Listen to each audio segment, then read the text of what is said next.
CSK ரெண்டு match தோத்ததுக்கு நிறைய காரணம் இருக்கு. அதுல இப்போ ஒரு சில முக்கியமான காரணங்களை பார்க்கலாம். அதுவும் லாஸ்டா சொல்றது ரொம்ப இம்பார்ட்டன்ட். அதுல முதல்ல இப்போ இருக்கிற சிஎஸ்கே லெவல்ல எக்ஸ்பீரியன்ஸான பிளேயர் சஞ்சு ருத்து ரெண்டு பேருமே இன்னமும் பேட்டிங்ல பெருசா கிளிக் ஆகல.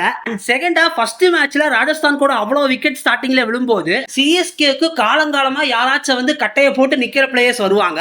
ஆனா இப்போ இருக்கிற டீம்ல திறமை இருக்கிற அளவுக்கு மிடில் ஆர்டர்ல எக்ஸ்பீரியன்ஸ் இல்லாதனால விக்கெட் மழையா அன்னைக்கு இருந்துச்சு.